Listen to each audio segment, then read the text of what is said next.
I'd like to call the hearing to order this morning, and certainly want to thank the witnesses for being with us today. This morning we do begin a new hearing series entitled Benefits of and Challenges to Energy Access in the 21st Century. And today's hearing will focus on electricity access. And the next hearing will deal with fuel supply and infrastructure issues. Now, when we talk about access to electricity, in America we are fortunate that we have a well-developed system. But many of us are genuinely concerned that the Obama administration is pushing us so quickly, so fast, into a renewable mode, and the President says that he supports an all-of-the-above energy policy, which all of us do support. But his actions indicate that certainly on coal, he does not see that coal really has a future in America, despite what he might say. And most people recognize, I think, that Europe at least has the reputation of being the green sector of the world. And 22% of their electricity comes from renewables. But we also know that they're having great difficulty. They have an unemployment rate of 12%. Gas prices are so high that they mothballed 30 gigawatts of natural gas-powered plants to produce electricity. And last year, they imported into their area about 50% of our coal export market. And they're using more coal because natural gas prices are too high. And I think realistically in America, we don't think anyone's going to build a new coal-powered plant with natural gas prices as low as they are. But most of us genuinely believe that we should have the option to build a coal-powered plant in the future. And with the greenhouse gas regulations that will become final supposedly this summer, it will be impossible to build a new coal-powered plant because the technology is not available to meet the emission standards set by EPA. And we feel very strongly and have written letters to EPA asking for an explanation that their emission standard was set illegally because the plants that they rely on is an explicit violation of the 2005 Energy Policy Act. So, and I think that this recent cold spell should also cause concern for all of us. AEP announced, the CEO of AEP announced that 89% of their plants in operation to meet this cold spell demand will be retired, scheduled to be retired in 2015. Southern Company, 75% of their plants, coal plants operating at capacity for this recent cold spell, plan to be retired. Luminant brought 2 coal-fired plants back into operation in Texas for this cold spell. TVA set an electricity demand record during this cold spell, and they're planning to close 20 coal-fired plants. The nuclear companies have written us letters saying that the pending cooling tower regulation coming out of EPA threatens the premature shutdown of significant number of nuclear power plants. So on the one hand, you talk to people and they said, well, climate change is the #1 issue and that's got to be addressed.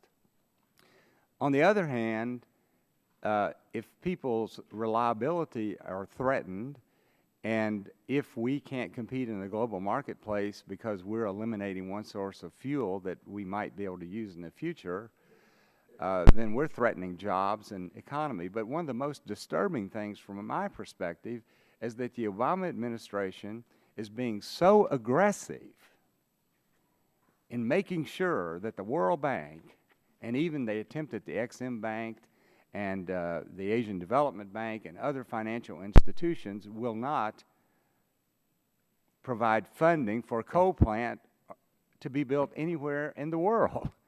And we have people from Bangladesh coming and talk to us, people from Africa. I was reading in Nigeria, half of the people there don't even have electricity. So this administration, not only are their regulations affecting us domestically, but they are affirmatively, aggressively trying to prevent the building of a new coal-powered plant, even with the best technology anywhere in the world, even though in those areas, what they're burning now is fuel oil using generators that is much dirtier than emissions from a supercritical coal plant, for example. So these are issues that we are struggling with, and they've got to be answered. We can't just run off, as John Kerry said recently in Indonesia, that climate change is the mass destruction weapon facing mankind. I think that kind of extreme view is not good or healthy. My time's expired, and I was just getting started.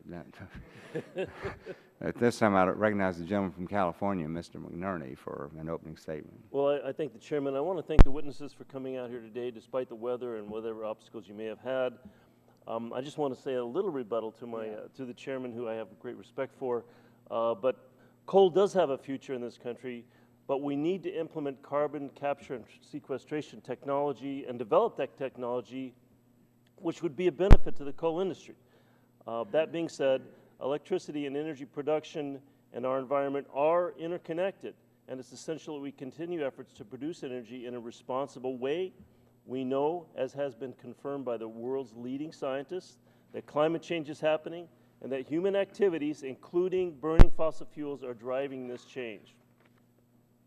We've also seen that climate change threatens our electricity system itself and our economy through impacts like droughts, like the one we're now having in California, where water accounts for about 15% of our total power supply. This drought has disrupted hydroelectric dams and forced utility companies to purchase electricity from other sources that is up to 3 times more expensive than hydro. Severe weather events, disasters, polar vortices, and large wildfires also pose additional strains to our electricity system. As a result, when considering electricity access in the coming years, we must consider climate change. Energy efficiency, demand response, grid resiliency, reliability measures, and modernization could all help to mitigate and prepare for the climate impacts that scientists tell us are coming. Addressing electric grid enhancements and vulnerabilities will that providers are more capable of preparing for and responding to our energy needs during extreme weather events, and also boost our economy by creating manufacturing jobs and encouraging innovation. Our nation generates electricity from a variety of sources. 39% comes from coal, 29% from natural gas, 19% from nuclear, and 13% from renewable sources. Renewable energy capacity alone has surpassed 90 gigawatts and is becoming more competitive with fossil fuels every year. In this committee, we've talked about American efforts to curb carbon pollution and greenhouse gas emissions, and how that parallels the energy policies of other nations. The U.S. should lead by example. We can show other countries that we are more environmentally responsible to meet our energy needs. Coal will remain a component of our nation's energy infrastructure, but we can show that there are ways to make it cleaner. For example, there will be plants online this year, both in the United States and Canada, with CCS technology will significantly reduce coal's carbon pollution. We're also seeing the potential benefits of microgrids, where consumers may be better able to handle energy needs when wildfires take down a power line, and the microgrid system can provide additional power back to the utility. The International Energy Agency estimates that by 2020, developing countries will double their electricity power output. There will be regions where new centralized power plants make sense economically and is appropriate for existing infrastructure. However, Microgrids could and should be essential to bringing power to many developing regions. That's because connecting to a remote community to the conventional power grid with its large centralized power plants is expensive and can take more than a decade. Building and combining power from multiple local sources can be cheaper, more secure, and faster than extending the grid to remote areas. This type of with a Tria hair removal laser. The FDA-cleared Tria hair removal laser will give you a lifetime of smooth skin for a price anyone can afford. The hair's gone. That's it. It doesn't grow back. No more shaving, no more waxing. Done. Only Tria offers an FDA-cleared laser for home use. This is a real laser, the same laser used by professionals. The laser targets each make a statement. I know that members of Congress always like to speak, so, but I guess, oh, I saw Mr. Waxman coming in, so I was trying to stress that someone talk on our side, but this time I recognize Mr. Waxman for 5 minutes. Thank you very much, Mr. Chairman. On behalf of the opening statement makers, I want to say we're having a hearing on electricity access. Access to affordable, reliable electricity is fundamental to our economy. It is a subject we should be working together to address, especially since much of our current electricity infrastructure is decades old and will need to be replaced or upgraded in the coming years. According to the Edison Foundation, these investments will cost over $1 trillion over the next 2 decades. But we can't have an honest discussion about the future of electricity system unless we talk about climate change. Until we have an energy policy that acknowledges the reality of climate change, the utility industry will operate in a perpetual state of uncertainty. Outside of Congress, there is broad agreement that climate change is the most significant issue facing our energy systems and infrastructure needs. On Monday, the CEO of the nation's largest railroad, Matthew Rose, called for an energy policy that recognizes the reality of climate change. On Tuesday, David Crane, the CEO of the nation's second-largest power generator, said that climate change is the most serious threat to the future of the world. These CEOs operate in the real world, so unlike this committee, they know the value of listening to scientists. And scientists know that climate change is occurring and that human activities such as burning fossil fuels are largely responsible. The most recent report from the Intergovernmental Panel on Climate Change, which assessed nearly 10,000 peer-reviewed studies, concludes that, quote, warming in the climate system is unequivocal, end quote, and, quote, human influence on the climate system is clear, end quote. And just yesterday, the Royal Society in the United Kingdom and our own National Academy of Sciences jointly briefed this committee to reiterate that it is now more certain than ever that humans are changing Earth's climate and that these changes will have serious impacts on human societies and the natural world. Energy, economic prosperity, and the climate are intertwined. The rest of the world knows this. UN Secretary General Ban Ki-moon calls climate change an existential threat. And World Bank President Jim Yong Kim said that unless we address the climate change, quote, we could witness the rolling back of decades of development gains and force tens of millions more to live in poverty, end quote. And President Kim said point blankly, quote, if we don't confront climate change, we won't end poverty, end quote. We need to face this reality if we're going to design an energy policy that protects our environment, grows our economy, and gives companies the certainty they need. Electricity system investments cost hundreds of millions and often billions of dollars and are expected to last for decades. It makes no sense to build this infrastructure without considering its effects on the climate and the effects of climate change on our energy systems. Much of American industry knows this.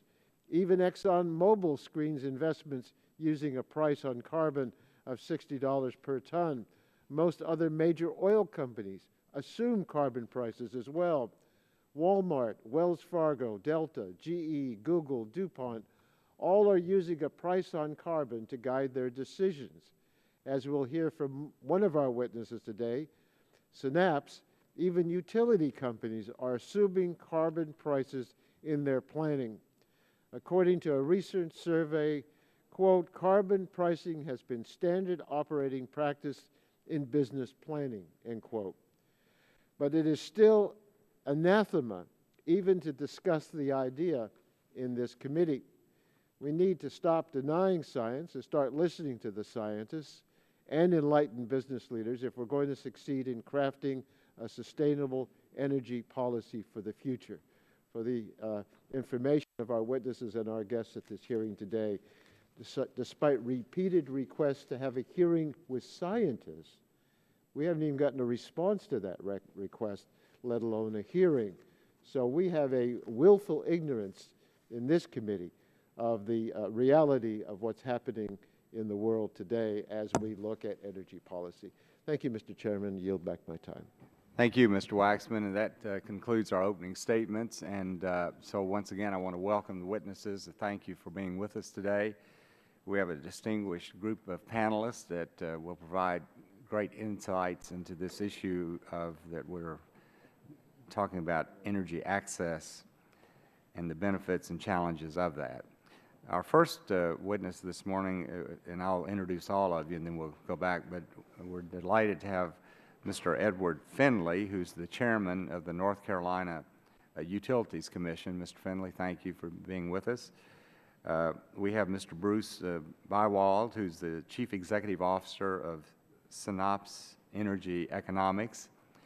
We have Mr. Mel Coleman, who's the chief executive officer of the Northern Arkansas Electric Co-op.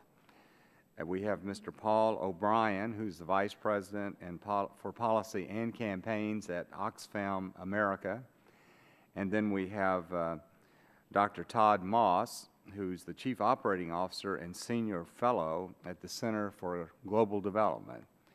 So thank all of you for being with us, and each of you will be given 5 minutes for your opening statement, and then we'll open it up for questions. So, Mr. Finley, you're recognized for 5 minutes. Thank you, Chairman. Chairman Whitfield and Ranking Member McNerney. Is your microphone on? Maybe. I believe it is. Maybe get a little closer. Right. So the green button is on. So, oh, yeah. And members of the subcommittee, thank you for the opportunity to share with you my thoughts on the importance of affordable and reliable electricity in North Carolina.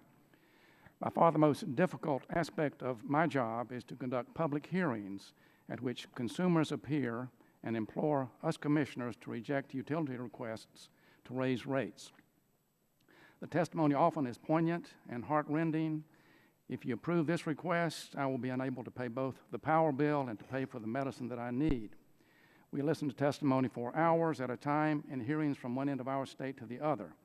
In the end, we nevertheless grant at least a percentage of the requested increases because the utilities must maintain their financial health to provide reasonably priced electricity over the long term and maintain reliable and safe service. Electric utility rates increases in recent years have been driven primarily by plant construction expenses, a new supercritical coal plant to replace older, less efficient ones, new gas plants constructed for the same reasons. More stringent environmental regulations have been a major catalyst. Our state, its legislature, the electric and gas utilities, and its regulators have acted responsibly in efforts to improve the environment while minimizing financial hardship on the state's citizens that have been hit hard by the recession. Since 2002, we have spent billions in environmental control facilities, coal to gas conversion, incentives for renewables, demand response, and energy efficiency measures. By 2015, our electric utilities will have retired all of their uncontrolled coal plants. However, rules requiring removal of carbon from the remaining smokestacks will prove a challenge for us. We have no place for the repositories.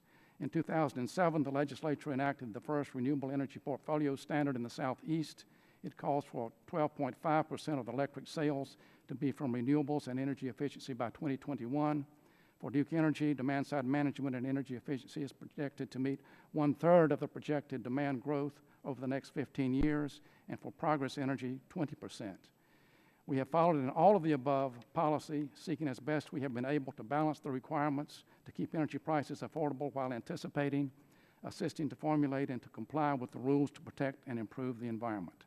We believe this approach is best. It's usually done in an adversarial context where we hear strong arguments from both sides. That seems to be how energy policy is addressed these days. Thank you very much. Thank you, Mr. Finley, and Mr. Bywald, you're recognized for 5 minutes. Thank you very much. Good morning, Chairman Whitfield, members of the U.S. Subcommittee on Energy and Power. My name is Bruce Bywald. I'm President and CEO of Synapse Energy Economics. We're a research and consulting firm specializing in electricity, energy, economic, environmental topics. We do work largely in the states before commissions, such as North Carolina, related to utility planning. So, you know, I believe that climate change and carbon emissions from the electric sector can be addressed in the U.S. without threatening reliability, without large electricity price bill increases to customers, and in a way that creates net jobs in our economy. I'm here today to focus in particular on the planning practices in the states. Many utilities are placing dollar values on CO2. Carbon dioxide emissions are priced in utility planning processes in the states. It's become increasingly commonplace. So that's what I'm focused on. I did a report in November 2013, which is online. I think it's actually attached to my comments here. And it reviews federal and state policies related to CO2 and then summarizes utility forecasts of CO2 prices. So electric utilities, they're making very important resource decisions, very capital intensive, long-lived resource decisions. And as part of that, they present the basis for those decisions before regulatory commissions in the states. They forecast CO2 prices, they forecast fossil fuel prices, they forecast capital costs for their resource alternatives. So I have a slide here today. Unfortunately, it's difficult to see, but it's at this scale. But it summarizes 30-some forecasts of CO2 prices by utilities. So we've got, for example, Duke Energy in the Carolinas as a forecast, I think in the middle of the pack. There, we've got Entergy in Arkansas. In their planning, they use 4 CO2 price forecast. Well, they use 0 for certain cases. They also look at a price of $25 per ton in 2017 in one of the sets of scenarios that they look at. So Entergy has a carbon price in their forecasts. In Arkansas, the Electric Cooperative Corporation has a CO2 price of, they look at $0, $10, and $20 for purposes of the latest plan. So you know, utilities around the country, including represented here, are through their regulators or executives, are forecasting CO2 prices and planning on that basis. They're able to do this, and the average of the prices shown there for 2025 is $16 per short ton of CO2. So that's kind of a summary of a lot of complicated information. The sources and the links to all the IRPs are provided in the appendix to my written submission here. So I want to say that there are carbon prices, I think, coming in the future in the United States that affect power plants. Utilities are recognizing that. They're able to recognize that and plan to serve their customers reliably at reasonable cost and you know, to the benefit of the local and U.S. Total economies. Energy efficiency is available. Utilities that are investing in energy efficiency are seeing prices of 2 to 4 cents per kilowatt hour. It's extremely attractive. In much of the country, particularly the middle, from the Dakotas down to Texas, wind energy last year was coming in at the prices of 2 to 4 cents per kilowatt hour. In contrast, natural gas generation, you know, all in is, you know, 6 to 8 cents per kilowatt hour.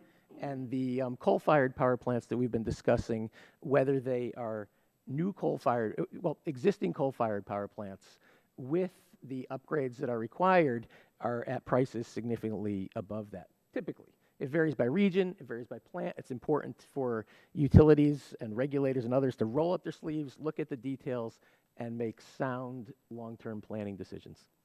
Thank you very much. Thank you very much. Mr. Coleman, you're recognized for 5 minutes. Thank you, Mr. Chairman. Members of the Energy and Power Subcommittee, thank you for inviting me to testify today on the benefits and challenges to electric energy access in the 21st century. I am Mel Coleman. I am here only as CEO of North Arkansas Electric Cooperative, and my main concern are my 35,000 accounts that I have. We strive each and every day to improve the quality of life. That's the business we're in. We have 28,000 members, 35,000 connects. We purchase our power from Arkansas Electric Cooperative Corporation, which is our cooperatively owned wholesale power supplier. We have an obligation, Mr. Chairman, to provide a reliable supply of electricity, plain and simply, providing that to our member consumers at the lowest possible price. This job is not easy today based on the new and ongoing challenges that we face. One such challenge is the heavy infrastructure investment that's associated with serving in rural service territories. Co-ops serve very diverse communities with sharp economic and geographical differences, with service territories that are sparsely populated. I have a density, sir, of 7.4 meters per mile, where the average across the United States is 33.3. So our costs are a lot more than most co-ops and most utilities will see. The legacy of rural electrification and the obligation to serve the last mile results in higher maintenance costs as compared to our industry counterparts. On top of our infrastructure challenge, we serve some of the neediest Arkansans. As with most rural areas, North Arkansas is economically depressed with limited economic opportunities for our members. All 6 counties that my co-op serves has an average poverty rate of 19.15%, well above the national average, and a median household income of $32,000, well below the national average. Rural consumers are more dependent upon electricity to meet their household energy needs than those living in urban and suburban households. Contributing factors are higher electric usage in rural areas and the prevalence of single-family detached unit homes, as well as energy-inefficient manufactured housing. So it stands to reason that increased electricity costs have a disproportionate impact on rural consumers. Recently, consumers have been hit with the double whammy of increased cost and higher rates due to the recent cold snap. Not even a southern state like Arkansas was immune. Our electric co-ops set new peaks for winter power consumption, with this being the coldest winter the state has experienced in 20 years. High demand for electricity and natural gas, along with localized gas supply disruptions, forced the grid to rely heavily on coal generation to meet the power needs this winter. I hope we can all take a lesson from these events and appreciate the stability of coal pricing as a hedge against natural gas price volatility. Our coal-based generation resources protected Arkansas's electric cooperative member consumers from the full effect of the recent spike in natural gas prices.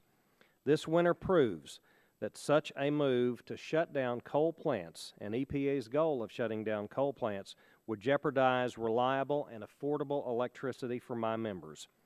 Unfortunately, EPA's proposed standard to limit carbon dioxide emissions from new coal units will require carbon dioxide capture technology that is costly and is not viable on a commercial scale, effectively removing new coal generation as a hedge against future natural gas price spikes.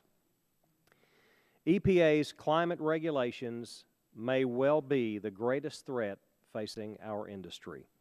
We are extremely concerned that EPA will propose a standard to existing coal plants this summer that will threaten the viability of our existing coal fleet, resulting in increased costs to our members and undermine the reliability of the nation's power grid. My cooperative, members of the committee, is not in the electric business. We are in the life improvement business. Our partnership with NRECA's international program has only confirmed my sentiments about our commitment to quality of life. To see what rural America was like before rural electrification, all you need to do is visit a third world country. I hear old-timers talk about the day the lights came on, but I didn't experience that day. I was fortunate to be part of an electrification project in the remote areas of northwest Guatemala. Last year, I saw the lights come on for the first time for people. As the electrons flowed for the first time, so did the tears of all who witnessed. That was the beginning of a new quality of life for those villagers, and in their face, I saw our grandparents and felt what they experienced in our country 75 years ago. That's what we have to protect. Electricity is the foundation of our quality of life, and we must never forget that. Thank you. Thanks, Mr. Coleman. And Mr. O'Brien, you're recognized for 5 minutes.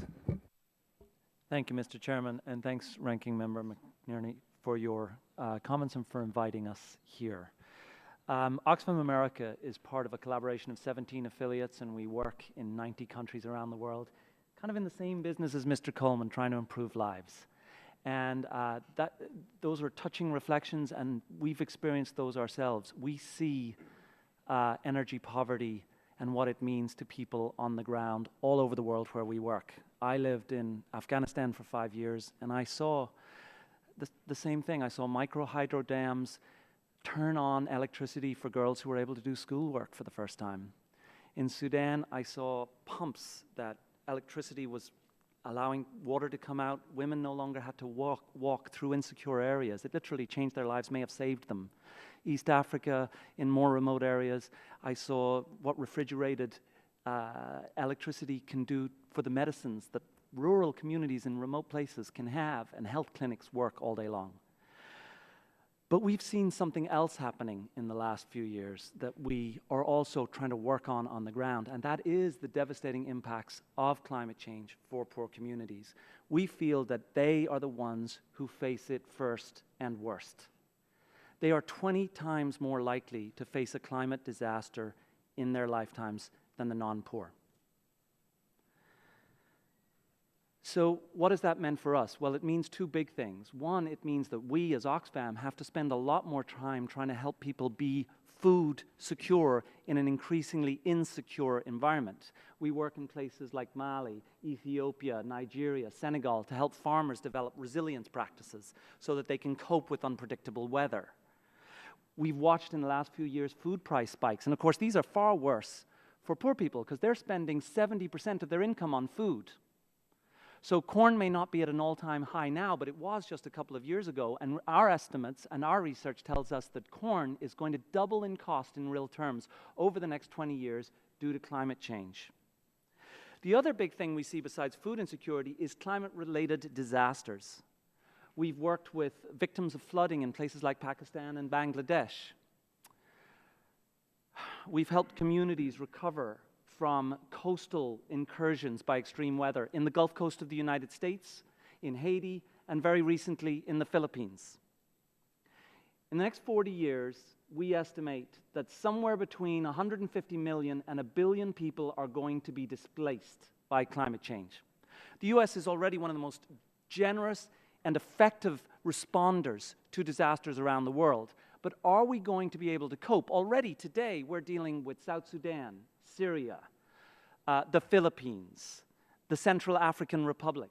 What are we going to do when climate exacerbates the breadth and depth of the disasters that we face? And this isn't just about the people on the ground that Oxfam America and others like us care about.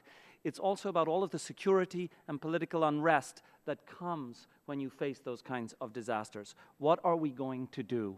Something different must be done to deal with these two challenges of energy poverty, which is real on the one hand, as we've spoken about, but also of climate-related poverty. And just to be clear, Oxfam America does not oppose fossil fuel extraction. We worked for 10 years to make sure that the monies from oil, minerals, and gas that developing countries are getting, and they are getting it, goes towards poverty reduction. I just want to put this in numerical context. Globally, there's about $130 billion spent every year on aid to help people living in poverty, mostly in developing countries. At the same time, there's $2 trillion of private investment going into developing countries. And there's $6 trillion of government investment being spent in developing countries. The question that is before us is not whether we should decide the fate of fossil fuel industries in Africa and other places. That's going to happen anyway. The question is whether we should be taking precious US payer tax dollars and using it to invest in fossil fuels. And we believe that that's not the way forward if the interests of the poor in those countries is at the center of the equation.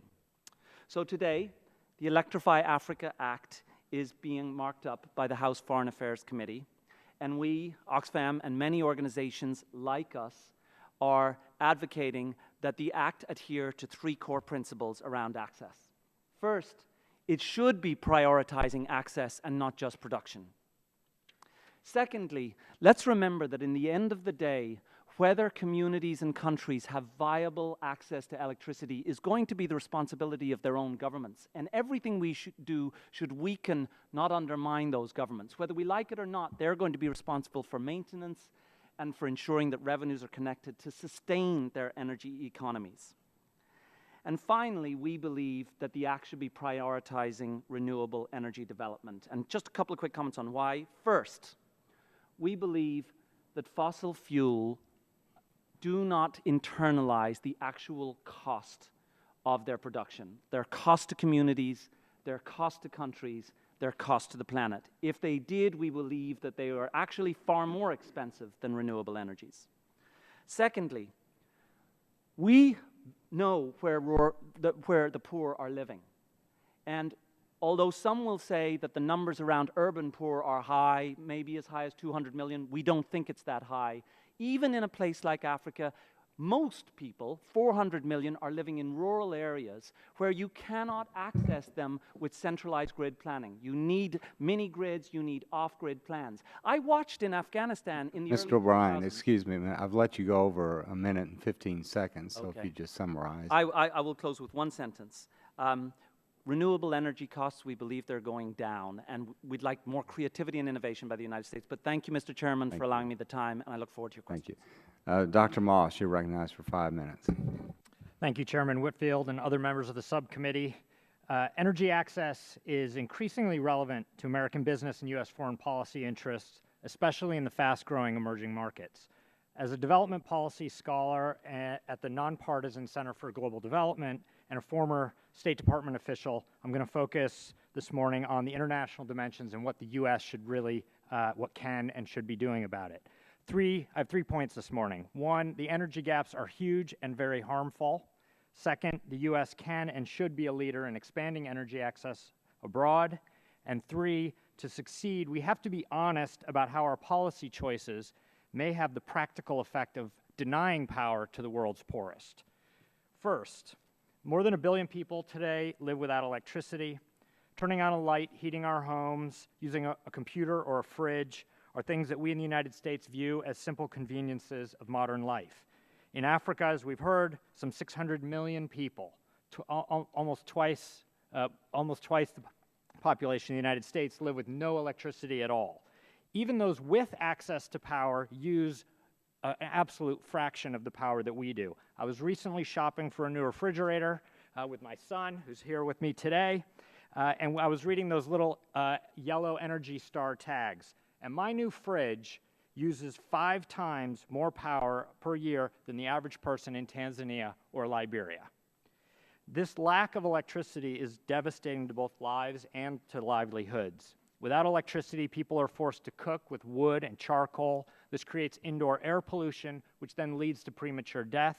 The best global estimate we have is that there are 3.5 million premature deaths every year from indoor air pollution. So energy poverty kills more people than AIDS and malaria combined. The effect on jobs and economic growth is stifling. World Bank data show that the lack of affordable and reliable electricity is the top constraint to business expansion in Africa. Second point, the U.S. government has a very vital role to play in closing this energy gap. African governments are prioritizing electricity investment. European countries, China, and other nations are increasing their commitment to energy access, and it's time for the U.S. to play its part too. In our own history, our government has been fundamental in the expansion of electricity to underserved areas and ensuring that American industry has sufficient and affordable energy to be competitive. This policy had both a human face and was pro-growth. Last June, President Obama launched Power Africa. This very promising initiative supports a doubling of energy access in the continent. Unfortunately, the agency best positioned to lead this effort, the Overseas Private Investment Corporation, or OPIC, is hamstrung by outdated policies and legislation. This little-known but high-performing agency supports the American private sector through insurance and project finance. Not aid, this is commercial finance. And what OPIC needs is not more money, but they need more authorities and flexibility to fulfill their mission. Fortunately, the Electrify Africa Act, introduced last year by House Committee on Foreign Affairs Chairman Royce and Ranking Member Engel, is being marked up today. Congressional action is important because it will empower OPIC and provide a foundation so these efforts outlive the current administration. Momentum in Congress is encouraging, yet just as the U.S. is pushing expanded access, other policies are adding restrictions on financing for natural gas and even hydropower. This comes, unfortunately, at just the moment when many African countries are discovering natural gas, and understandably, they want to use some of those resources to produce electricity at home. Indeed, all 6 of the Power Africa focus countries are either producing or exploring for oil and gas today. Ghana, a close U.S. ally, is a good example. Ghana wants to use its newly discovered natural gas to expand access and grow its industry. Yet the U.S. is limited in our ability to assist them, and many advocacy groups concerned about greenhouse gas emissions are pushing to prevent any new gas-fired power plants in Ghana. As we consider our position, it's worth noting in the United States, we have more than 3,400 fossil fuel plants. Ghana has 2. My final point is that we cannot wish away these trade-offs of our energy policy choices. An emphasis on clean technology is a very good idea where it's feasible, and it deserves active U.S. support. But the scale of the problem is so great that those approaches will simply not be enough. People living without power are not all in isolated villages. As we've heard from Mr. O'Brien, some 200 million Africans living without electricity are in cities and towns. Connecting these fast-growing urban areas will require more large-scale generation and expanding the grid. Even in rural areas in Africa, people are not as spread out as some people imagine. In Kenya, only 20% of the population has access to power, but a careful study by the University of California, Berkeley, shows that 75% of the population lives within a mile of an existing transmission line. Solar lamps, also very, very popular, it's a fine invention, but consumer demand is going to be much greater than having a single light bulb and a cell phone charger. No country would rationally accept solar lamps in lieu of a modern energy system that can generate jobs and growth. A final common mistake is assuming that universal energy access can be achieved entirely through renewables. Instead, there is a clear trade-off between strictly focusing on renewables and expanding access. My colleague Ben Leo and I estimate that allowing OPIC to invest in natural gas power projects could provide, for the exact same money, access for 60 million more people over a renewables-only strategy. At the very least, we should make an exception to any public financing restrictions for the poorest countries with the least emissions.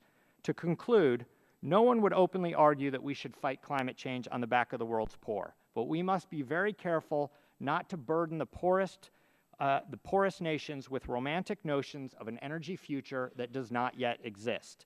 If an all-of-the-above approach is good enough for the United States, how can we in good conscience stand in the way of the world's poorest countries using locally available energy sources to provide electricity for their own people? Thank you. Well, thank you very much, Dr. Moss, and thank all of you for your testimony. You know, your testimony raised some great issues because while we do have many problems in America as we make this transition, and I still maintain we're transitioning too quickly to renewables, but basically you have America and Europeans and wealthy nations dictating to developing nations on exactly what kind of energy they're going to have. And of course, Mr. O'Brien, in your testimony, I mean, Oxfam has a great reputation. Your testimony, you talked a lot about climate change, and obviously whenever you talk about this issue, you've got to talk about climate change. And I want to read an article that I read just recently about the most recent AR5 assessment report of the Intergovernmental Panel on Climate Change, which says it acknowledged that the lack of warming since 1998, there's been a lack of warming since 1998, and there are growing discrepancies between observations in reality and the climate model projections. There's evidence of decreased climate sensitivity to increases in atmospheric CO2 concentrations. Evidence that the sea level rise during 1920 to 1950 was the same as 1998 to 2012, and that the Antarctic ice mass is increasing. Also, that types of weather extremes were worse in the 30s and even in the 50s than they are today. And there are a large group of scientists who are saying because so much of CO2 emissions are natural, that's having much more greater impact certainly than man-made. But so none of us question the concern about greenhouse gas enhanced climate change. But we should not be such alarmists, in the international news media, I think, is contributing to this, because we need to start acknowledging that there are some real discrepancies in these model projections and the reality, as is pointed out in this AR5 assessment report that was issued in the fall by the IPCC. So here we are talking about, we've got these financial institutions under the pressure from the Obama administration dictating on what the electricity is going to be produced from in these developing countries. And I mean, that's a concern that you expressed also, Dr. Moss. But anyway, one question I wanted to ask you, Mr. Coleman, I mentioned in my opening statement about how with this cold spell that we had, and we had Southern Company, we had AEP, we had Luminant, we had even the nuclear plants talking about the impact of these regulations, and 89% of the AEP coal fleet's going to go down. Southern Company, 75% that was operating at capacity is going to go down, all because of these regulations. And many of us are concerned about when you have spells like this, the renewables, I mean, how can you just meet your requirements with reliability without these plants? Would you just comment on that for me? Well, Mr. Chairman, I think the short answer is we can't. Baseload generation are our fossil fuel plants, and I'll give you a disclaimer. I'm in the distribution business. I'm not a generation and transmission expert, but the power that we purchase, you know, we have to have the baseload generation there. Renewables are great. We're all for renewables. We've got renewables in our portfolio, and as you said, in Arkansas, we've got a campaign called The Mix Matters, and it says you've got to have a mix of all of the above energy strategy, not all but one energy strategy. So renewables play a part. Certainly the wind renewables that we have, but it's not baseload generation. Fortunately, in Arkansas, we are part owners of the newest coal plant in the country, an ultra supercritical coal plant, the Turk plant, and we could not build another one today under today's EPA rules. So yes, we've got to have the baseload generation, or my people are out of power. But you know, these are such real issues with such dramatic impacts on people, and I really think the Obama administration is not being truthful with the American people when they set the emission standards on these new plants based on plants that will not be built without a lot of government support. And none of these plants are in full operation yet. That's the thing that's so disturbing to me and many other people. My time's expired, so I'd like to recognize the gentleman from California for 5 minutes. Well, thank you, Mr. Chairman.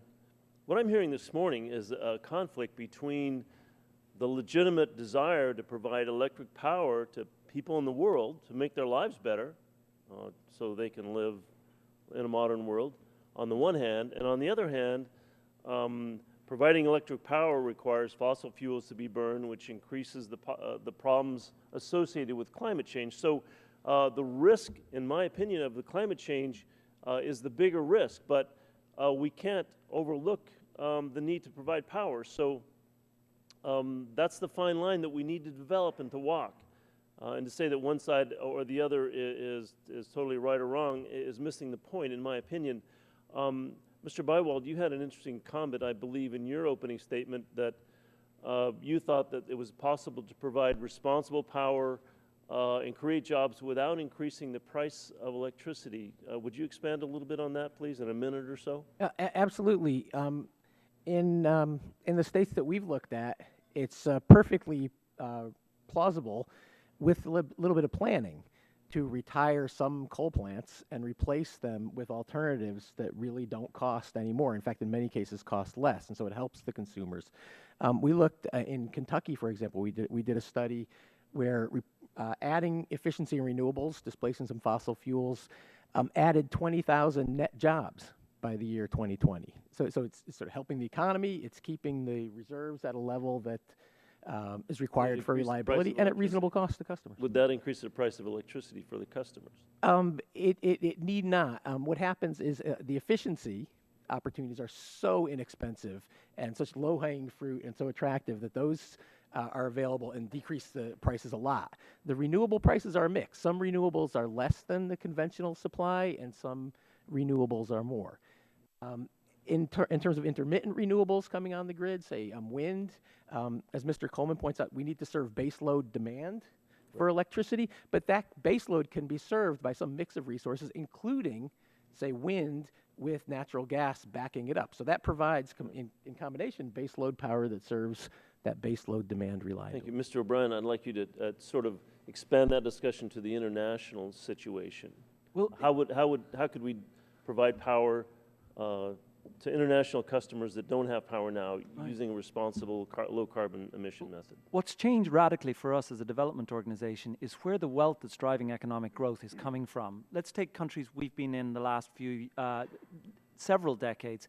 Kenya, Tanzania, Uganda, Mozambique. In the last 3 years, those 4 countries have discovered 130 trillion cubic feet of gas. They've discovered 2 billion barrels of oil.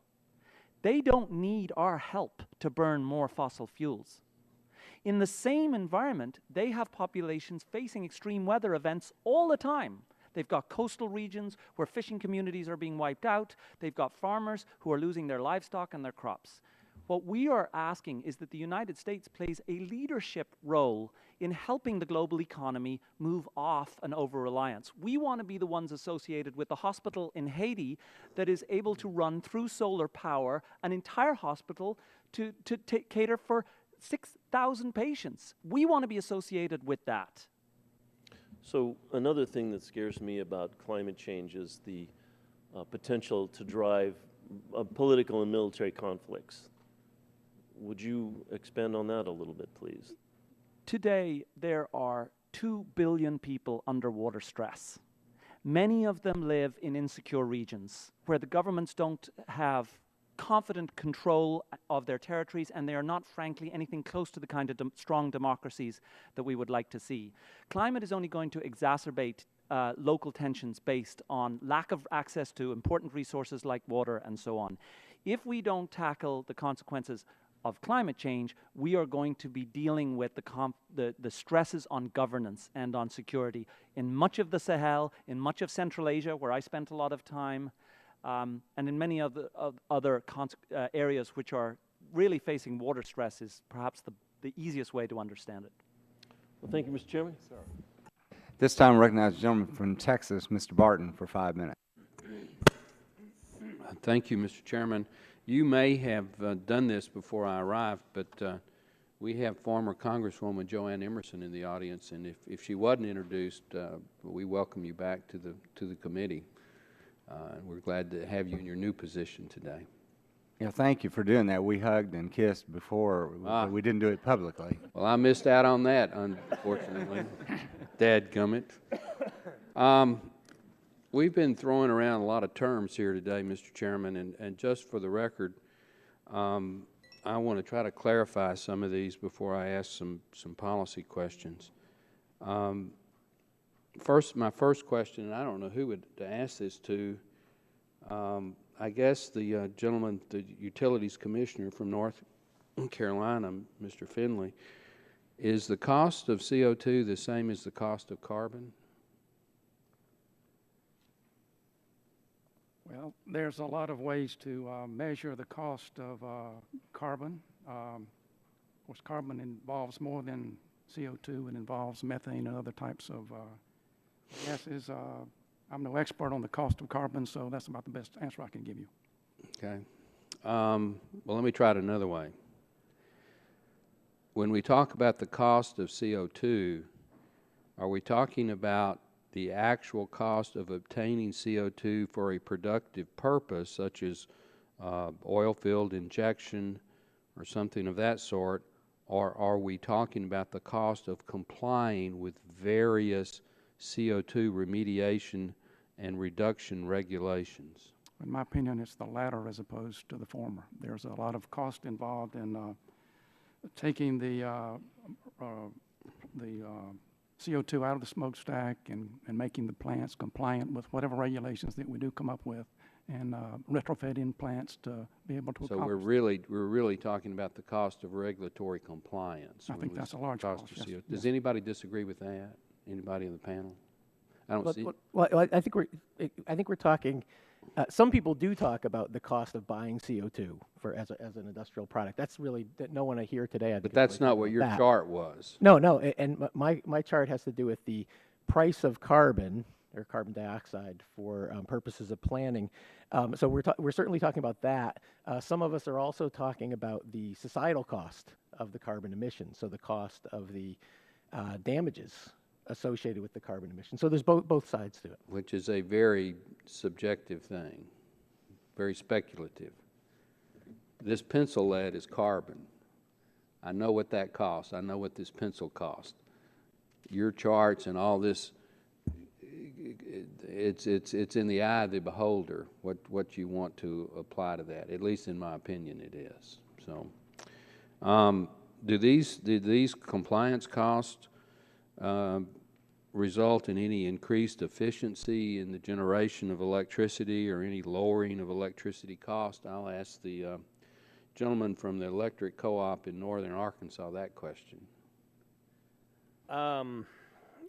Again, Congressman, I'm a distribution guy. I'm not a generation guy, but would you restate the question for me one more time? Well, I was trying to get you to say no. It just raises the cost. That's what I heard, no. Okay, that's the answer I wanted. I only have a minute left. The Vice President of Oxfam, I was really impressed by your testimony. I mean, you seem to be in the real world and not some starry-eyed idealist, which, you know, I'm an industrial engineer by training, so I really did appreciate what you said. So my question to you, and I don't think this is a loaded question, and I think the answer is going to be yes, but does your organization believe that democratically elected governments that use free market capitalism principles provide the greatest opportunity for their people to have a better life in their country?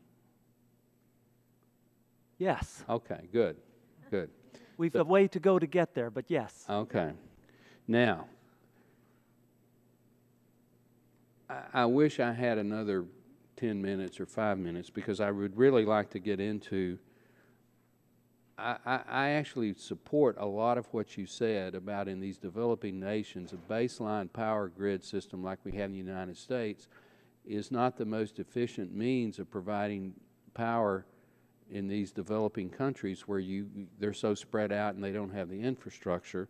And I do believe that alternative energy sources like wind power and in some cases small hydro is the way to go. But I also believe that there are cases where a baseload coal-fired power plant, if there is coal locally in the region, can provide an economy of scale and an efficiency that these alternative energy sources can't provide. So that, in my view, if you're using free market capitalism, you would have a mix in these developing countries. Would you agree to, that's a pretty complicated statement.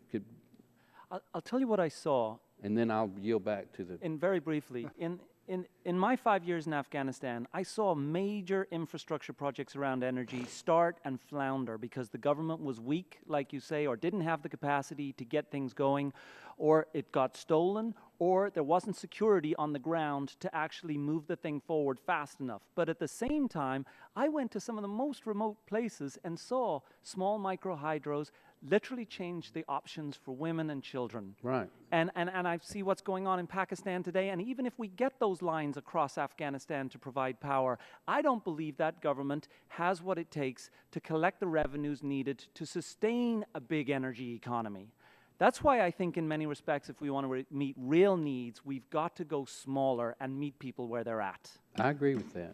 Mr. Chairman, I yield back. Gentleman's time expired a long time ago, but this time I'd like to recognize the gentleman from California, Mr. Waxman, for 5 minutes.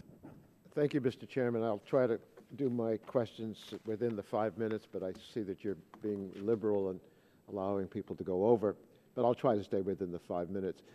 Coal-fired power plants are responsible for 1/3 of the nation's carbon dioxide pollution. A new coal-fired power plant can cost billions of dollars and might be expected to operate for 40 years or even longer. Given what we know about climate change, it doesn't make sense to invest in a new coal plant without considering the long-term liability of its pollution. Mr. Biewald testified that many electric utilities are looking for ways to minimize their carbon pollution, such as by including costs of carbon in their integrated resource plans, or IRPs. In 2013, the Arkansas Electric Cooperative, which supplies Mr. Coleman's co-op with its power, filed an IRP with the Arkansas Public Service Commission that included carbon price scenarios starting at $10 per ton in 2022 and escalating to as high as $78 per ton by 2050. Last year, Duke Energy Carolinas also included a carbon price in the IRP it filed with Chairman Finley's commission. Duke looked at a carbon price of $17 per ton beginning in 2020 and escalating over time. Mr. Coleman and Chairman Finley, are there laws that impose these carbon prices in Arkansas or North Carolina? No. Not in North Carolina. No. Not in North Carolina. Okay. Jim Rogers, Duke Energy's former CEO, recently said, quote, "Every decision we make today, we make with the knowledge that there will be some day be carbon regulation in this country. There will be a price on carbon, and since we make decisions for 30, 40, and 60 years, we need to take that into account." Mr. Biewald, do you agree with Mr. Rogers that rational utilities should include a price on carbon in planning and investment decisions, even if there are no current laws that impose such a price? Absolutely, yes, because such prices are likely to be in place, policies and prices during the life of these assets. So prudent, responsible planning really requires the companies making these decisions to anticipate that. I would say utilities around the country are prudently considering the cost of carbon in their business decisions. Unfortunately, there's only so much they can do on their own. In 2009, American Electric Power proposed to build a commercial-scale coal-fired power plant with carbon capture and sequestration in West Virginia.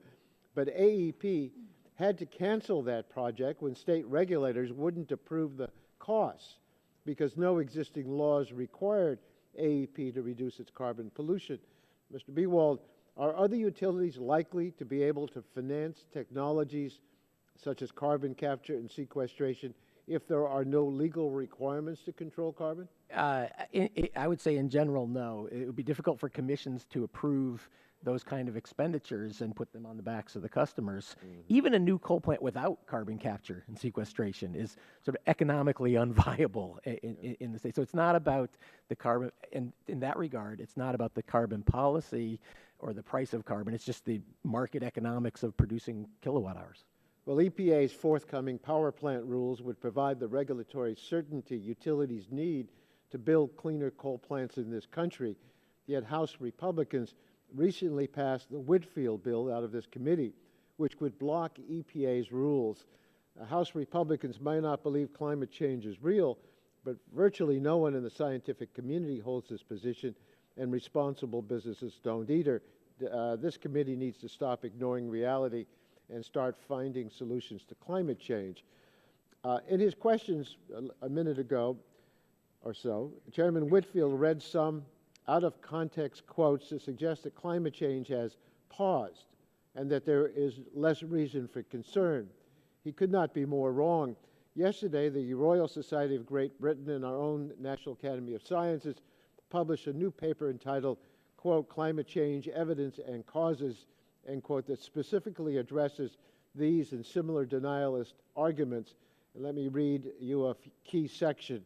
Quote, does the recent slowdown of warming mean that climate change is no longer happening, question mark, end quote? No. Despite the slower rate of warming, the 2000s were warmer than the 1990s. A short-term slowdown in the warming of the Earth's surface does not invalidate our understanding of long-term changes in global temperature arising from human-induced changes in greenhouse gases, end quote. So since there's still such misunderstanding about such basic facts on this committee, I'd ask unanimous consent to introduce this report for the record. Without objection. Thank you, Mr. Chairman. I see that my time has expired. Thank you. And at this time, I'd like to recognize the gentleman from Ohio, Mr. Latta, for 5 minutes. Well, thank you, Mr. Chairman, and thank you very much for the hearing today, and thanks for our witnesses for being with us today. Greatly appreciate your testimony. You know, we have been experiencing a really cold winter in the United States. Across my district, tonight's going to be 10 below again. So it's been cold. But if I could get right to it, just a little bit about my district. I probably represent the largest number of co-ops in the state of Ohio.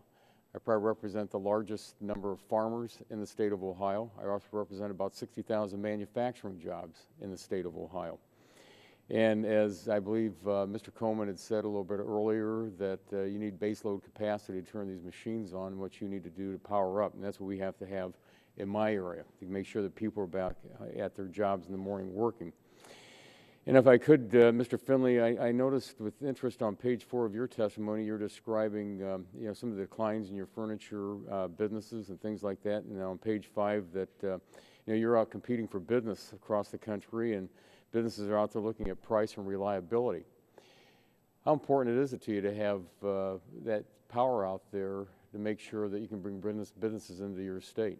It's fundamentally important. It's one of the most important aspects of our jobs and the power companies' jobs that we regulate. And Mr. Coleman, as you talk about Arkansas co-ops, and you know, I also saw that in your testimony, you know, you talked about that you wanted, if you're going to raise the standard of living and tackle poverty, you've got to have that power. And to be able to do that, especially tackling poverty, and to have that power, doesn't that equate to jobs that you have to have? To make Absolutely. Sure that you have it? And when you look at, and again, in looking at your testimony, I also found it interesting, I think it was on page 2 of your testimony, where you went into one of your plants is required to do $614 million in total upgrades to a plant that costs $1.17 billion. So you're almost at half the cost of your plant for upgrades. Who's paying for those costs? Congressman, my members are, and all of the 480,000 members of the state of Arkansas are paying for those in electric bills every day. Okay, and when you look at that, what are your folks out there that are using the power in your companies are saying when they're getting these increases in their costs? Are they saying that they can stay in Arkansas, or do they have to sometimes look somewhere else? I can give you an example. We've got a 10 megawatt load on our lines, and we meet with them on a quarterly basis. They're based out of Chicago, and they're the largest user of power that we have. Power is also the largest expense that they have as a business. And, you know, I meet with them across the table once a year, and I hear from them that, you know, when is this going to end? And if you listen to some of the testimony today, it's not when is it going to end. It's almost like it's just beginning. So when we talk to whether it's the industrial customer or whether I talk across the table to a residential member, and I've got some stories about how they can't pay their bills, that's the problem, the affordability of the bill and the fact that the power has got to be there when they need it. Thank you. Mr. Finlay, if I could ask a question of you now. You also testified that the electricity rate increases are up in North Carolina are being driven largely by recent construction of power plants required in large measure by need to comply with more stringent environmental regulations. When you refer to more stringent environmental regulations, what are you referring to? Those have to do with the atmospheric regulations, both within our state and with, from the national government. There are any number of them that have been driving the cost of plants in North Carolina since approximately 2002. Thank you. And Mr. Moss, also when you're looking at the developing countries out there and to really get their economies moving and get the standard of living up there, you have to have jobs. And to have those jobs, you have to have that energy, and especially on electricity. When you look into that crystal ball into the future, what kind of power do these countries have to be able to have that baseload capacity to create those jobs to increase that standard of living? Many multiples of what they have now. Many, many multiples. Okay, and when you say multiples, and how would you describe the multiples? The average person in Nigeria uses about 130 kilowatt hours per year. In the United States, average person uses about 13,000. So we've got a 100-fold, you know, for a Nigerian that wants to live an American-style lifestyle, they need a 100-fold increase in power.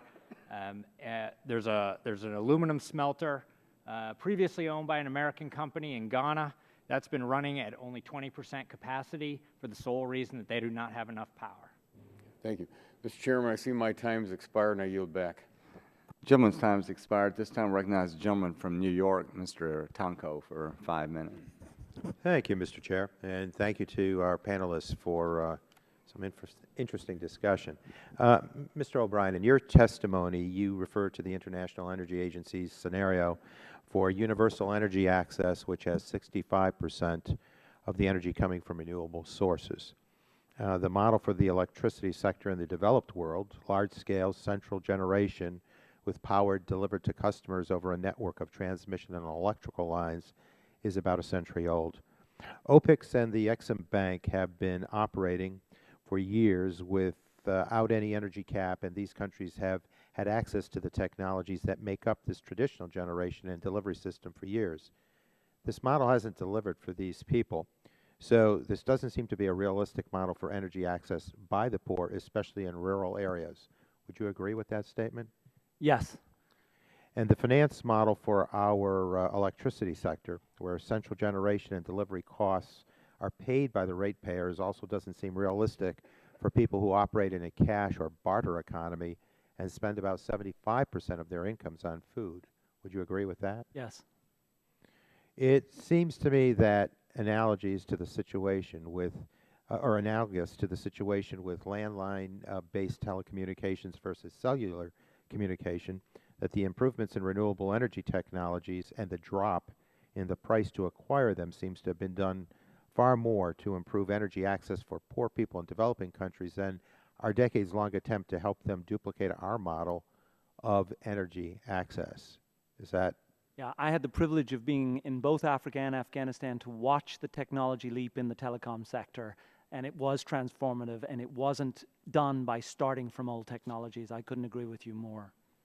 Thank you. And your testimony provides examples of climate impacts that poor communities in the developing nations are experiencing now. Are these communities or their national governments able to respond to natural disasters, increased water scarcity, or other climate-related problems that they are experiencing? The short answer is they have to be, because there's no other viable way to meet the long-term solutions. If we want those free market economies with proper oversight, you've got to have effective governments doing that. When we went into Haiti to help them after the earthquake, only 1% of all the money we provided to Haiti went through public institutions and basically left them just as weak afterwards as they were beforehand. You know that Haiti is going to see another climate-related disaster in the next few years, and their government is no more ready than it was today. It's no more ready today than it was before the last crisis. We've got to find a way both to meet the needs of people on the ground and to do it in a way that makes local institutions stronger at being responsible themselves. Thank you. And what do these continued or accelerated climate impacts mean for the people affected? Well, it means everything. It means jobs too, for fishermen, for farmers, for healthcare workers. We are witnessing threats to livelihood in all of these contexts because of extreme weather events. And that's why we're so seized with the fact that we have to address both the climate challenges economically and the energy challenges. Mr. Chair, thank you, Mr. O'Brien. Mr. Chair, I yield back. Thank you. This time I recognize the gentleman from West Virginia, Mr. McKinley, for 5 minutes. Thank you, Mr. Chairman. Mr. O'Brien, in your testimony, you used quite a few statistics and some facts there, but you didn't provide the sources of those so that we could verify that. Things on page 3, you talk about the 20-time, you use a 20-time multiplier. You talked about the 3% with the poorest people. They're just serious. Could you go back through your testimony and provide us the references of those, if you would, please? We'll be happy to do that.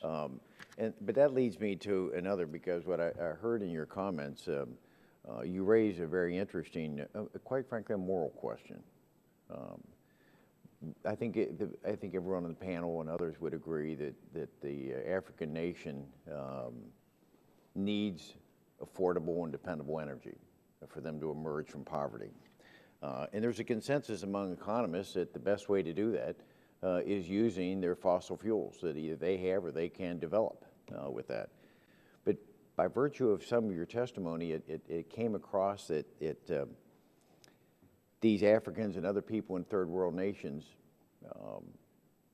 shouldn't be, it comes across as they shouldn't be entitled to use them. Now America can, but they can't. And so there was a quote that was given. It was, forcing a third world person to stay behind by forcing him to use more expensive electricity just so some first world person will feel better about themselves.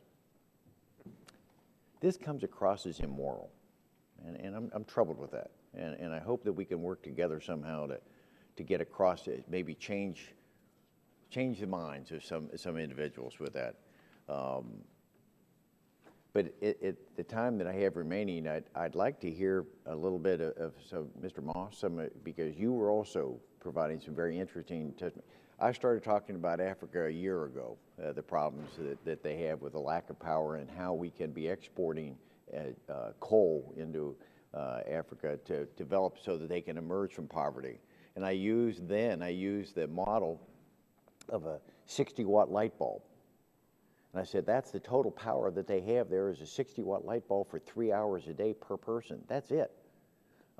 So I want you to amplify a little bit more on that and also to reflect back on some of Mr. O'Brien's testimony, if you would, please. Sure.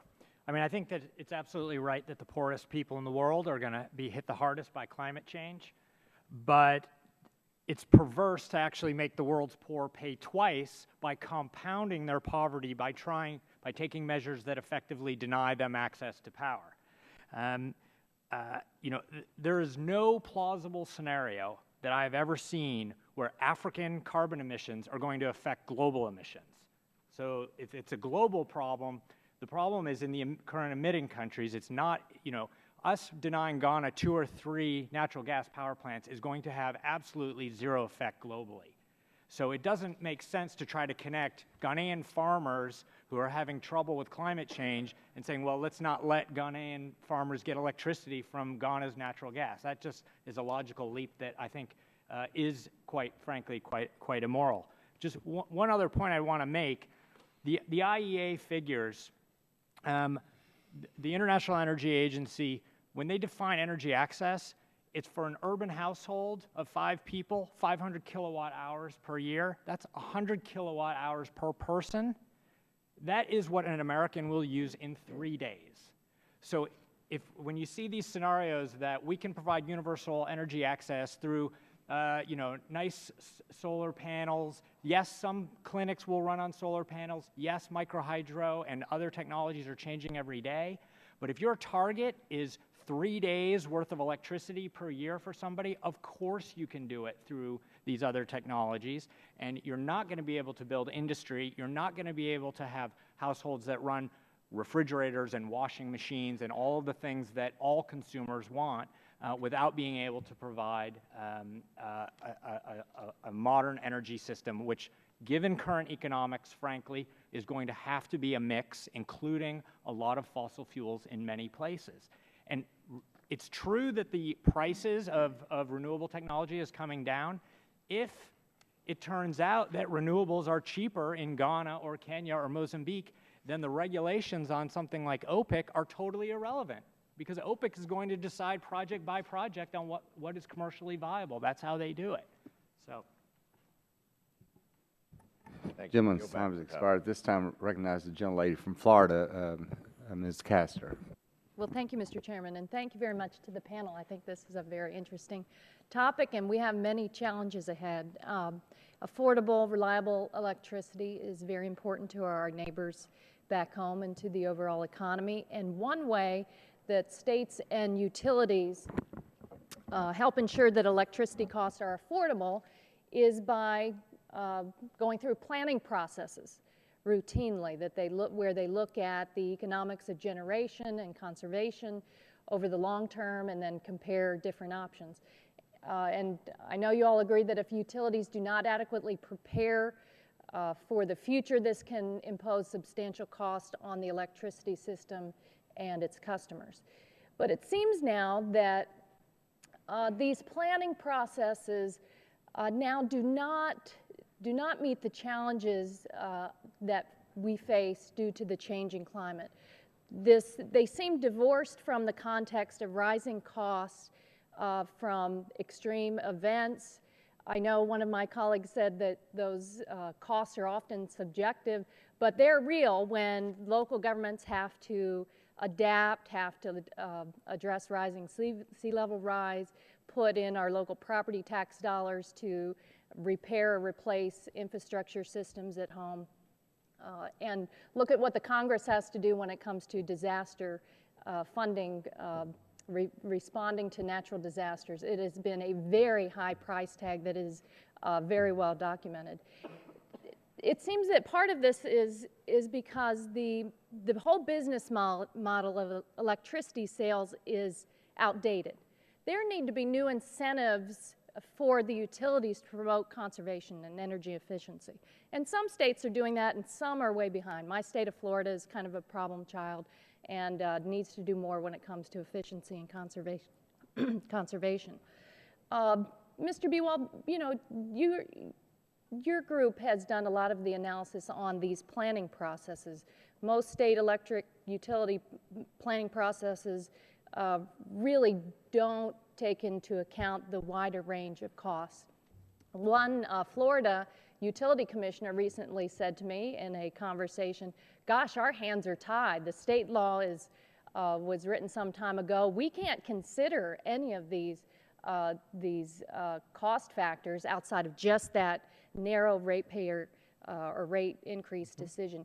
What needs to happen today in the planning processes at the state level for states to begin to build in consideration of the huge costs that we're going to face in the future due to the changing climate? So I start by pointing out Florida is one of the more vulnerable states in terms of those damages, right? The storms and the impacts of climate change. tallied up the damages and for scenarios with sea level rise in Florida, and they are, I'll say, astronomical. In terms of the regulation of utilities in Florida, I think that the regulators in many states, you have to look state by state, but in many states they have more leeway than they take advantage of. In other words, regulators should certainly be requiring best practices in integrated resource planning, and those practices including a carbon price or carbon constraint on the planning of the utilities as they're picking their resources, and looking at a full range of resource options, really looking at energy efficiency, really looking at renewables. Some states now have laws that require the procurement of all cost-effective energy efficiency. And that's a terrific thing. It's basically in the interest of the customers and the businesses in that state. Has environmental benefits, but also economic benefits locally. So where we see things like that happening, it helps the commissions But do you and the agree, utilities. do you agree this whole business model on the amount of energy you sell the really is not going to serve us well in the future? Think about the cost that ratepayers and consumers could realize if utilities are aggressive about conservation and energy efficiency. And there's one huge example out of Florida, I know you all are aware of it, where we've put in an advanced recovery fee that kind of encourages the building of large power plants. Unfortunately, the plants did not come online, but the ratepayers were still on the hook to the tune of $3 billion without realizing 1 kilowatt hour of energy. Certainly, if a more enlightened business decision had been made, that $3 billion could go to more energy efficient initiatives. What do you think? Yeah, absolutely. I think there's a lot of improvement that can be made within the current legal and regulatory structures. And then also the utility business model and the regulated monopoly regulation, the way it's done, is very stressed and needs to change. I think that will be changed going forward on a kind of state-by-state basis as states experiment. What can we do at the federal level to encourage it? Well, at the federal level, I think the main thing is clarity of the coming regulations. So in other words, utilities in these planning processes in the states, some of them do a good job at anticipating the future fossil fuel prices, future environmental regulations of various types. Other utilities take a very myopic view. They look at the next regulation and ignore the further regulations that are going to come 4 years, 6 years from now. So as regulations are firmed up, so there's some certainty of what's actually coming in terms of carbon and cooling water and air regulations, that helps the utilities and the regulators be able to plan in a rational way and actually pick the lower cost alternatives. What no one wants is this piecemealing of complying with just the next regulation, then the next regulation, then the next regulation, one at a time, which leads to horrendous resource decisions, very expensive investments, as you pointed out, that hurt the residential customers, hurts the industrial customers, hurts the local economy. Gentlelady's time has expired.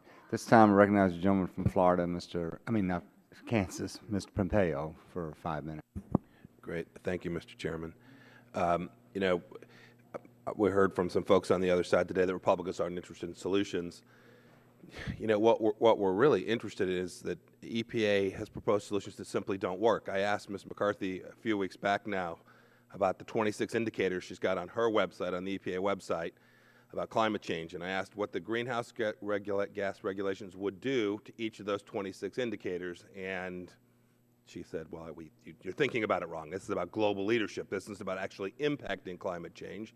This is about feeling good about ourselves. Science, we've been challenged that Republicans don't care about science. Science is about testable propositions, right? You set a set of regulations, you say this is the impact we would expect this would have on climate change, and then you test against that.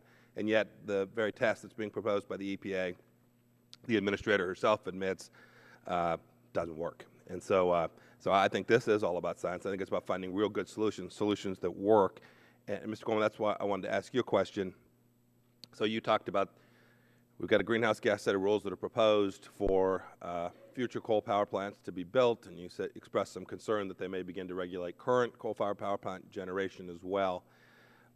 How long before the impact of just the rules on new power plants will begin to be felt in the cost structure? Well, I think you're feeling them right now. I was fortunate enough to be able to speak to the EPA back in the summer about this. You know, we're seeing and we're projecting rates that are going to be again somewhere around 40%, 20 to 40% range for our members when we see some of these come into effect. Now, you know, that's up to $480 a year, and that's not a lot to us, but to the ladies, the grandmothers that I've got on fixed incomes, when you talk about these coal-fired plants, whether it's the existing fleet or whether it's the new fleet, it's going to have a tremendous negative impact on my members. And you know, I can give you one example. I had a grandmother call me a few years back when we have a fuel cost line adder on our bill, and as fuel costs rise, that is passed along to the member because that's the only person that can pay these fuel costs. But I had a grandmother from Horseshoe Bend, Arkansas, called me. Typically, this would be a phone call where she was not happy and I might get chewed on just a little bit. But she told me, she said, "I want you to know that I have figured out." I got this phone call, by the way. This is not someone handing me a note. She said, "I want you to know that I have figured out how to pay my electric bill. I'm going to take my medication every other day." This was several years back. That was when that lady's electric bill was lower than it is today. And what really scares me is all this stuff we're talking about. How's she going to afford it? I got a text last night from a member who cannot pay her electric bill, and she's a young person. And she's worried about not being able to afford air conditioning in the summer because of what her winter bills have been because of the extreme winter. This is what I face every day. Yeah, I appreciate that. Real health effects of these regulations impacting folks adversely, as opposed to what the proponents of these rules would say they're going to improve the health of citizens in Arkansas and places like South Central Kansas. Exactly, exactly. Thank you. Mr.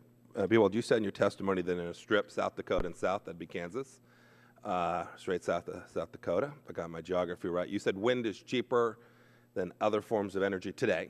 Is that testimony? In many parts of the country, yes. So if it's cheaper today, no need for the wind production tax credit any longer? That's a vestige of days gone by, and anachronism, because we now have affordable wind energy, at least in this strip. We'll have it in other places, but the production tax credit for producers in those places we should just eliminate immediately. That makes sense, right? Just let the market sort out because they're cheaper today. I think we should look at energy subsidies kind of comprehensively. Yeah, I agree with you, but I'm going to ask the question. One of the justifications for the wind production tax credit is you have to subsidize it while the technology improves so the cost could come down. And I just heard you say, we're there.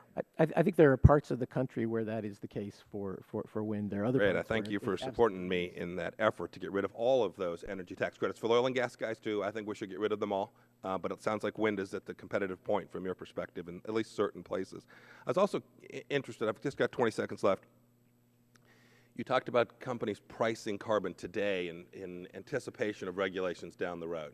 So just the mere threat of regulation is driving up cost for consumers today. Is that right?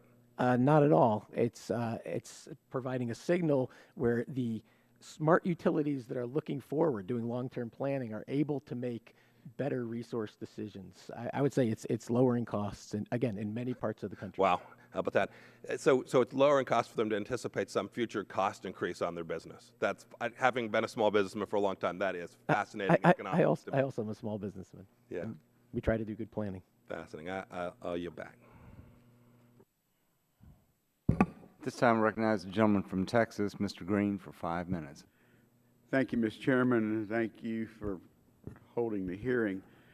Today's hearing, we're discussing the topic of electricity production and climate change. We've heard from our witnesses that discuss domestic and international opportunities and challenges associated with energy access, but underlying all these opportunities and challenges is the economic cost. Now, the cost associated with natural resources, regulation, production, carbon has created vast amounts of uncertainty for consumers, investors, industry, and the environment. And it is this uncertainty that Congress should address.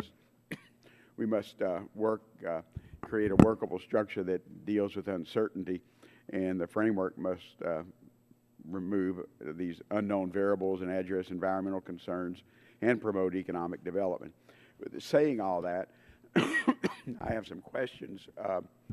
Mr. Biewald, your organization produced a document, 2013 carbon dioxide price forecast, that discusses a number of different ways to price carbon.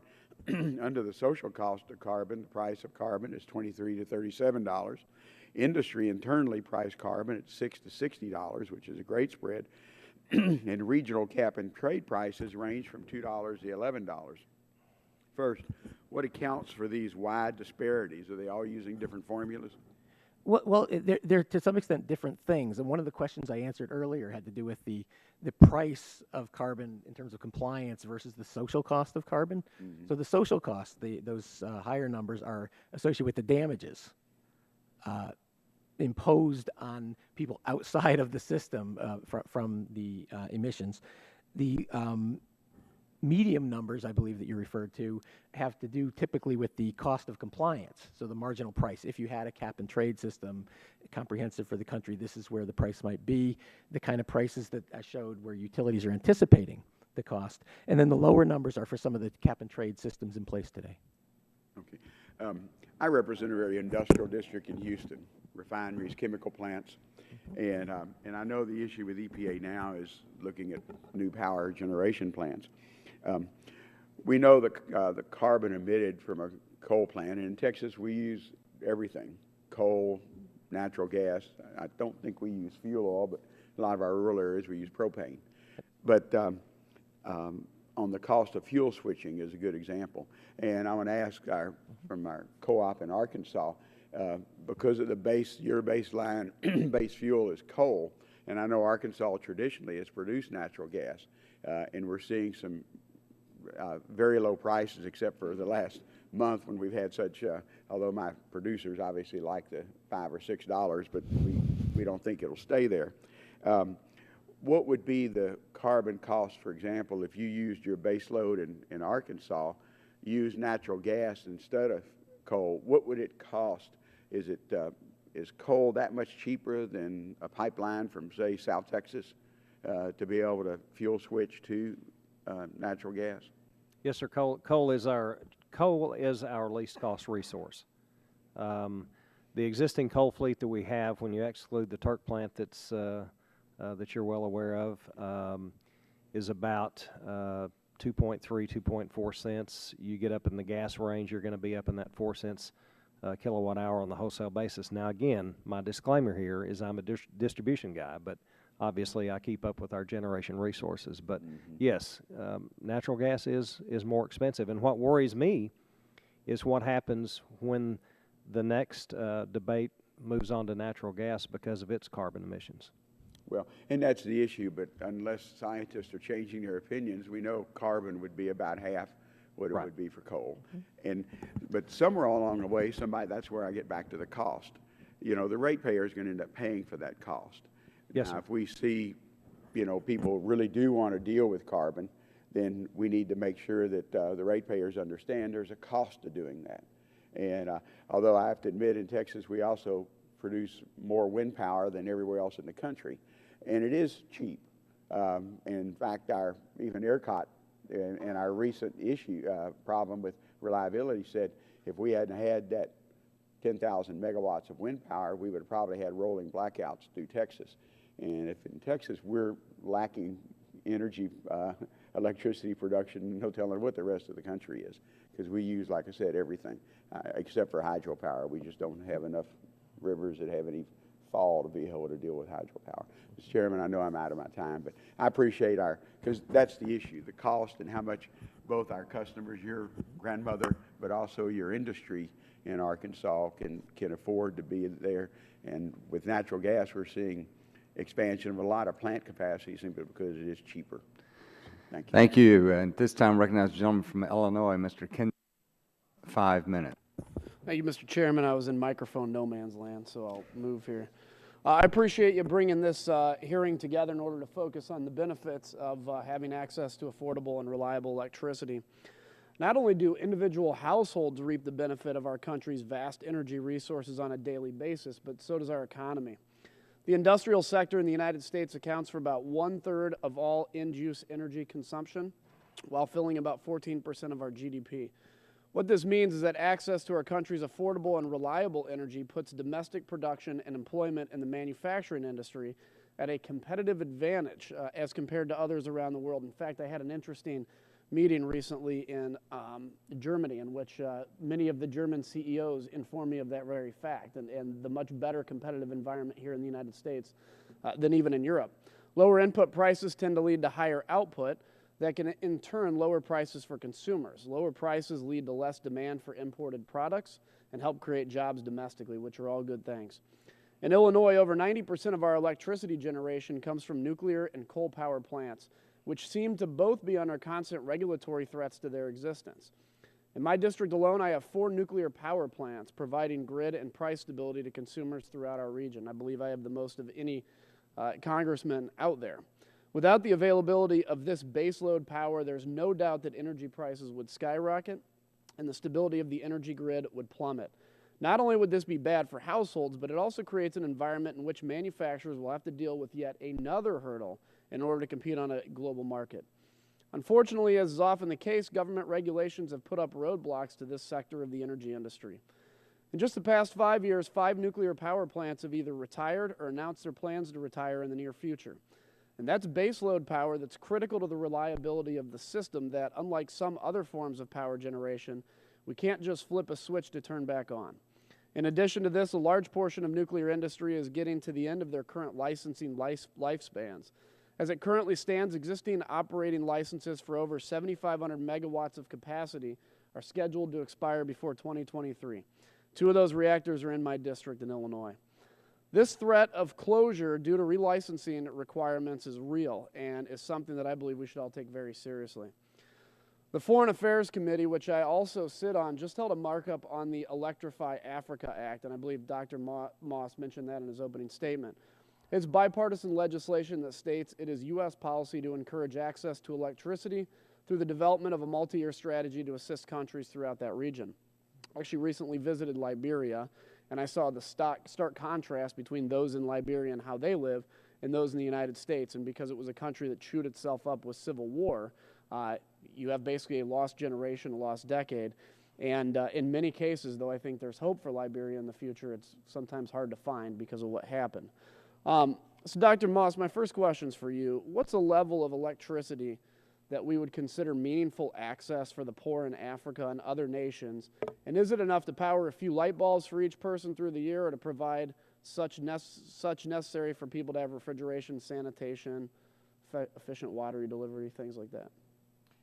Yeah, I think, you know, the international standard of 100 kilowatt hours per year, or in rural areas 50 kilowatt hours per year, it's way too low. It's kind of the equivalent of the international standard for poverty of $1 a day. If you got everybody up to $1.50 a day, you wouldn't call them rich, and they certainly wouldn't be satisfied with that income.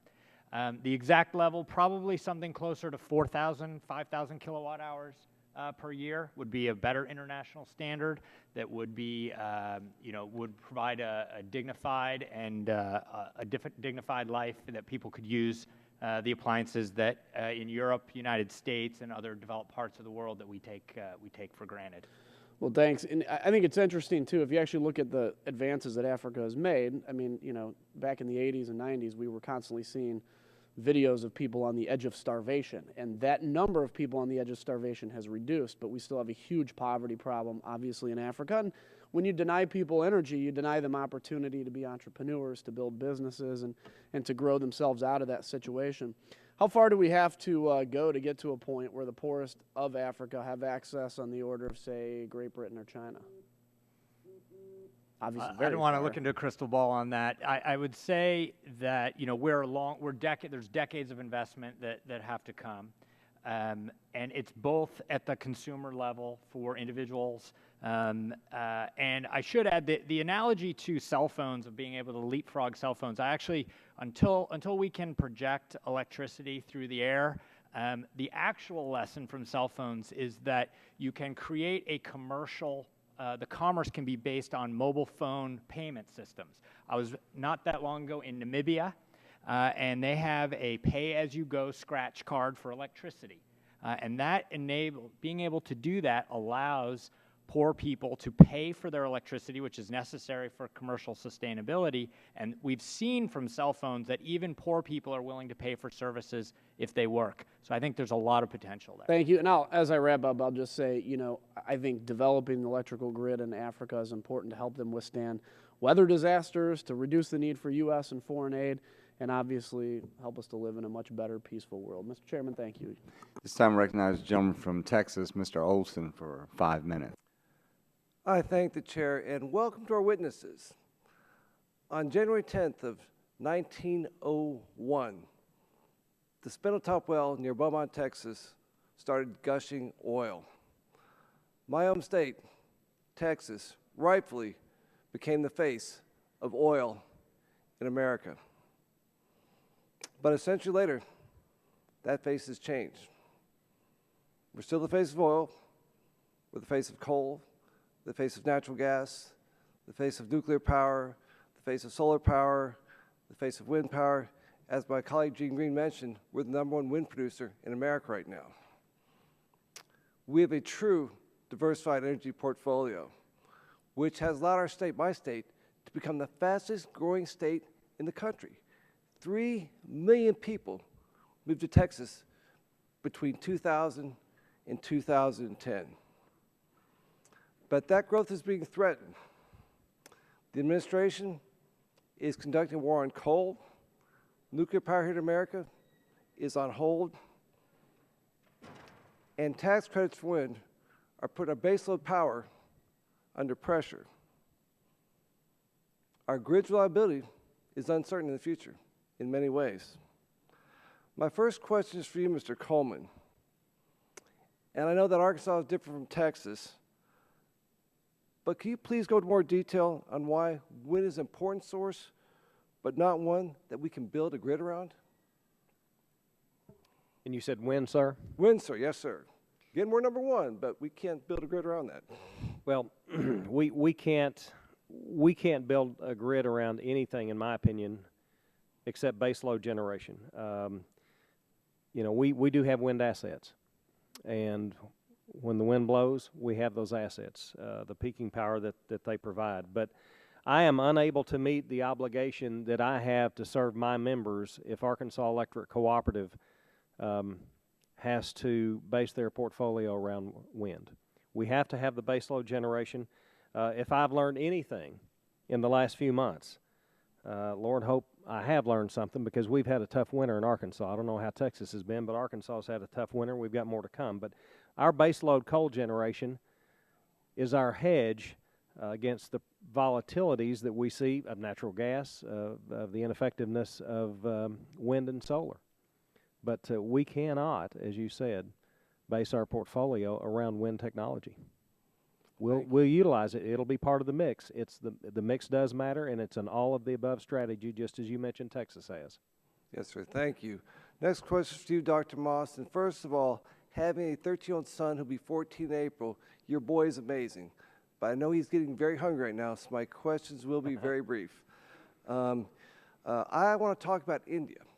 As you know, over 1 billion people call India home. Over 400 million live in poverty, no electricity.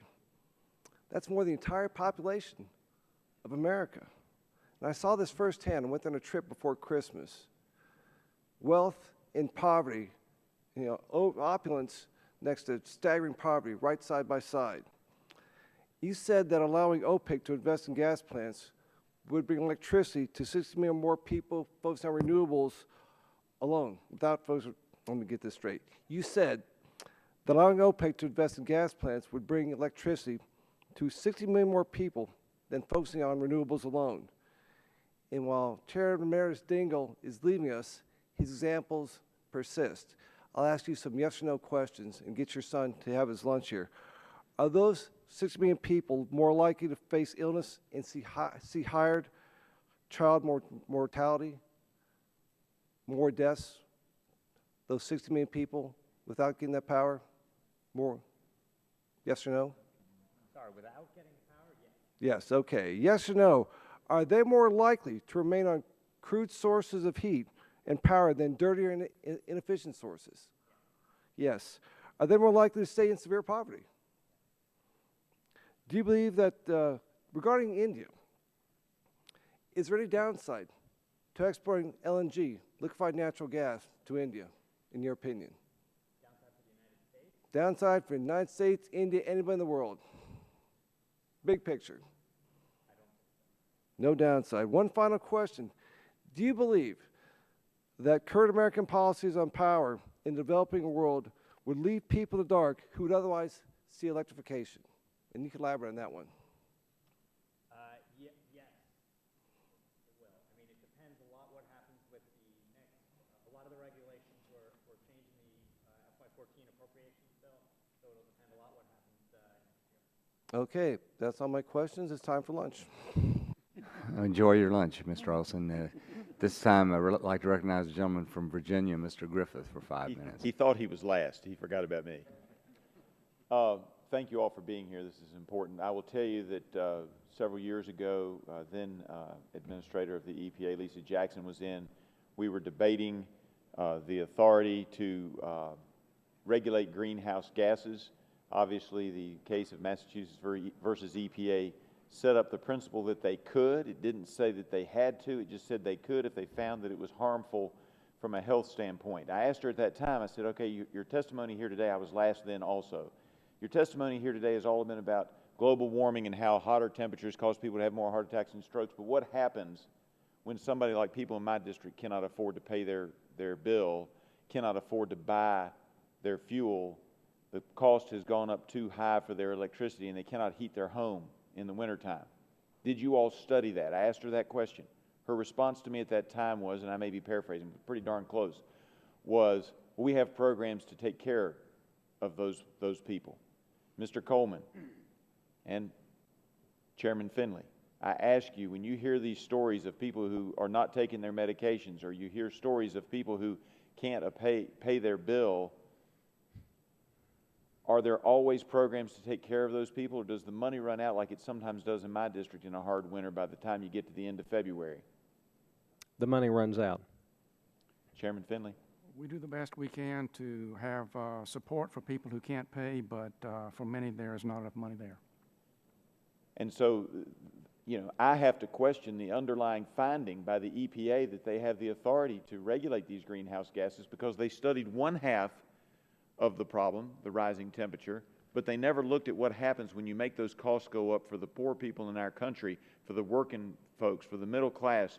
I think your testimony, and I apologize, I wasn't here, I was at another hearing, but one of you, I think, testified that your constituents or the people that you serve, I guess it was you, Mr. Coleman, have an average household income of about $32,000. My district might be a couple $1,000s different than yours, but I'm in the same boat with the people that I represent, and they can't always afford to pay these things. We didn't look at that. We didn't look at, apparently, what happens when people can't afford to pay for their medication and to heat their homes. And so, as a result of that, I think that the policies the EPA is putting forward are actually harming the health of a lot of American citizens, and it's unfortunate they didn't take the whole picture into account. And the testimony today here, hearing you all testify and knowing that your testimony is heart-wrenching, I understand that because my constituents tell me the same thing. Let's talk about, Mr. Coleman, you said the volatility of natural gas. This winter, there have been a lot of places. Did you all have any difficulty getting hold of the natural gas necessary to power whatever plants you have using natural gas? We didn't have any difficulty, but at one time, some of the prices that we saw, you know, we were in the $3 to $4 range. We saw prices $17, $18 that spiked. Prices on average were $4 or $5. Yeah, and I saw reports that in the Northeast where they were having trouble getting the supply, that prices actually crested over $100 during that really bad cold snap. That doesn't happen, obviously, with coal. You got it piled up out back. You can just pull it in there. It is there. We do have some infrastructure issues with turning it all over to natural gas. Now, in my area, I heard one of the other witnesses, or one of the other congressmen say that they didn't use a lot of fuel oil in their area, but in my area, a lot of people use fuel oil, and we do at my house. And one of the reasons we use fuel oil, because we kind of like to switch to natural gas.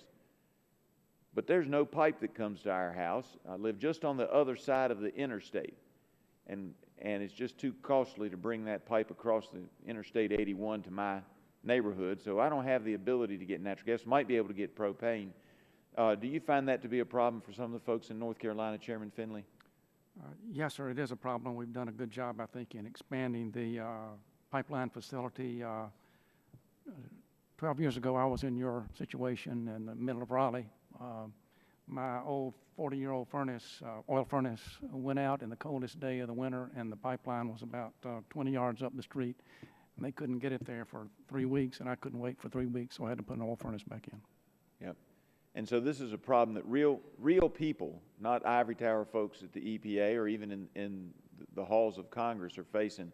It's that, you know, natural gas might be the wave of the future, but if you can't get it there, if you don't have the supplies to provide the electricity, to provide the heat for people, they're going to need it. And also the fact that we're raising the cost by creating regulations that are closing down plants and raising the cost of electricity for the average American citizen is harmful to the health of the working people in this country.